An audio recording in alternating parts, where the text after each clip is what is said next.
The reason most people don't stick to their systems has nothing to do with discipline. I had spent an entire Saturday on it. Everything had a place, automations were running. I had even written a little guide to myself at the top of that document. February, I had completely abandoned it. Not because I forgot it existed. I noticed that it was sitting there in my Notion sidebar, quietly judging me. A system you use imperfectly every single day will always outperform a system you perfectly use once a month. 2 weeks ago, we audited our systems. Last week, we simplified down to one place. This week, we want to make it stick. I want to tell you about a system I built in January 2024. It was beautiful. I had spent an entire Saturday on it. Everything had a place, automations were running. I created my SOP, my started operating procedures and process. I had even written a little guide to myself at the top of that document titled How to Use the System, because I was fully aware that the future Alicia might need reminding. And also, I was building for an event that I might get an assistant or start building my team. Listen, by February, I had completely abandoned it. Not because I forgot it existed. I noticed that it was sitting there in my Notion sidebar, quietly judging me. I just stopped going back to it because every time I open it, the gap between what the system expected of me and what I actually had capacity for felt too wide to cross. So instead of adjusting the system, I just avoid it. And then over time, it became an abandoned system. And I think that's the thing we never talk about, the avoidance, the subtle dread of opening the thing that's supposed to help us. It's the way that the system can make you feel like you are behind before you even start the day. If you've ever felt that, this episode is for you. Because the problem wasn't your commitment, the problem was that the system had no room for you in the season that you're in. Here's what I used to believe: the more detailed and thorough my system was, the more it will work for me. As someone who's been in tech for over 20 plus years and building IT infrastructures, I took that corporate knowledge and I brought it into my business thinking that it would work. And I have found the most overcomplicated and over designed system was not going to work for me because I was pivoting out of corporate. I was managing my own business and I'm becoming a creative. But here is what I have learned since then: a system you use imperfectly every single day will always outperform a system you perfectly use once a month. Okay? Sophistication is not the goal. Stickness and staying with it and something that is always there is what is going to be with you. Having that steady or stickiness doesn't come from a system that has all the answers. It comes from a system that has just enough structure to guide you and just enough flexibility to forgive you. I think about the way God designs seasons, not with this rigid hour by hour schedule, but with rhythms, morning and evening, rest and work, planting and harvesting. And in those different seasons, there is just a time for you to just breathe. Your creative system should work the same way, not a machine that requires perfect conditions to run, but a rhythm that returns to you even when you step away from it. The shift I'm asking you to make today is to stop measuring your system by how beautiful it looks and start measuring it by whether you actually come back to it yesterday and if you're going to come back to it tomorrow. And listen, that is the metric that matters the most. I approach systems differently now, especially coming into full-time content creator. I realize the systems that I would have used for clients and the systems that I've used to run my business, it's not the same. And so I kind of had to pivot my mind and the way I do things. And I came up with three basic basic rules when it comes to building a system that isn't a once and finish. It's governed by the principles that I can come back to every time something breaks. Listen, the first thing is that if it takes more than 90 seconds to update, it is too complicated. Built such an intricate Notion board that it took me an hour to figure out different things that I need to get done.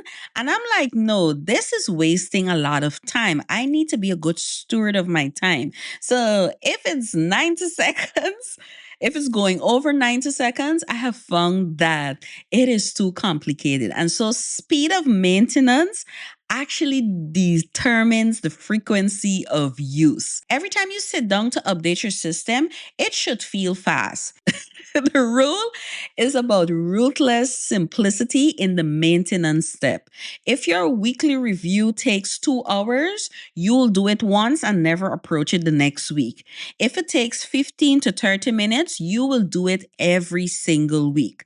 So here is what I want you to do. Time yourself the next time you update your system. If it crosses that 90 seconds for any single entry, simplify that entry. Cut the extra fields, remove the extra sections, make it faster to maintain than to avoid. The next thing is that every system for me needs a re-entry point.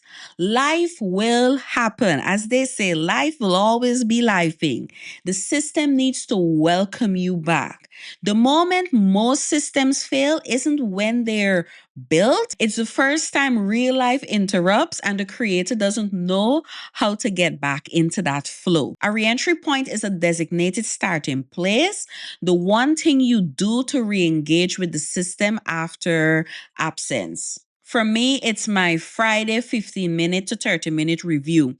I can miss Monday through Thursday, but as long as I do my Friday review, the system resets. So I want you to choose your reentry point right now.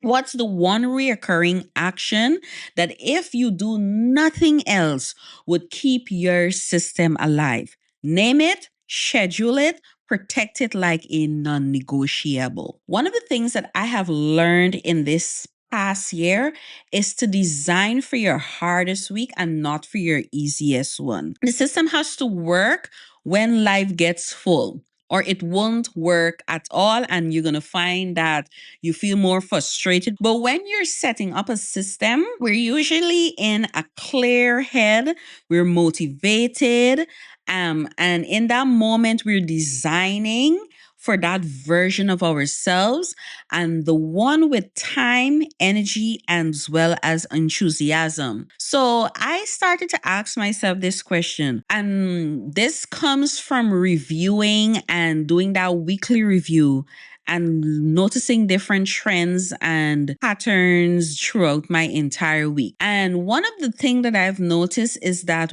if I don't prepare properly, my week can go a bit topsy-turvy, and so that becomes my hardest week.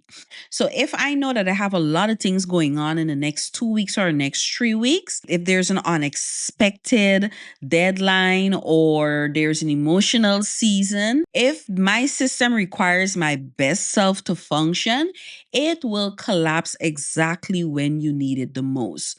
So I want you to look at your system and ask yourself, could I maintain this on the days when life is lifing and everything is out of whack and everything goes sideways?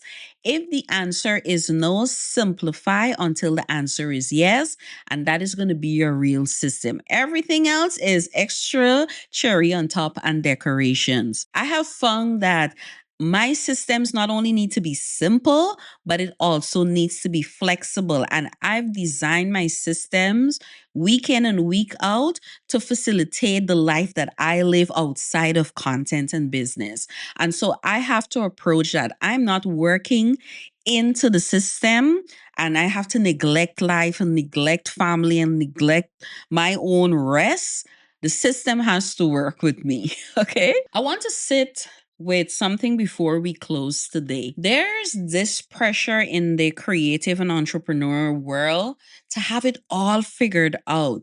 The perfect workflow, the optimized morning, the flawless system. And every time we fall short of that image, every time we miss a review, every time we skip a step or abandon a system, we interrupt it as evidence that we're not cut out for this creative life or we're not cut out for this entrepreneurship. But I want to offer you a different perspective, right? So in Lamentations chapter 3, verses 22 to 23 says this: the steadfast love of the Lord never ceases, his mercies never come to an end. They are new every morning, every single morning. His grace and love is new. Not every perfect morning, not every morning when you show up exactly right. Every morning, even in the moments when you're in the valley, in the moments when you can't see what they say, the light at the end of the tunnel, your system gets to work the same way. It gets a new morning every time you come back to it, even messy, even late, even imperfectly. That is not failure, that is faithfulness. The creator who shows up on her worst Tuesday and does the bare minimum inside her system is more faithful than the one who built the beautiful system and never returned to it. You are allowed to be a work in progress, and your system is allowed to be a work in progress as well. Okay? And so the only rule is that you keep coming back, come back to it. As you start the week and all the things, this is what I want you to focus on for this week. What's that one small thing that you could do on your hardest day that will count as showing up for your system? Listen, the goal is never perfection. The goal was always a return. Build a system worth coming back to and then keep coming back to it. If you need help building out your system and you need a template or a guideline on how you can start building routines and systems and rhythm inside of your creative journey, the Creative Flow Kit has all of this built in to the tools and the systems and the tutorials that I have curated for you. The link is going to be in the show notes.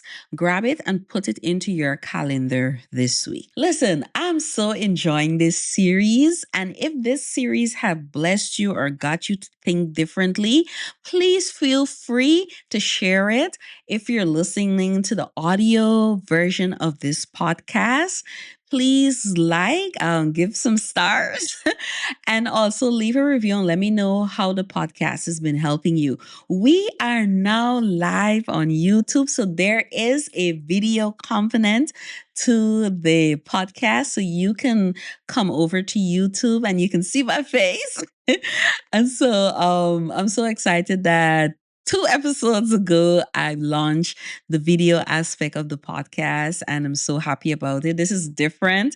I'm creating a whole flow and a system for this. But share this out. Come over to YouTube, subscribe and all the things, put on your notification bell and all those things.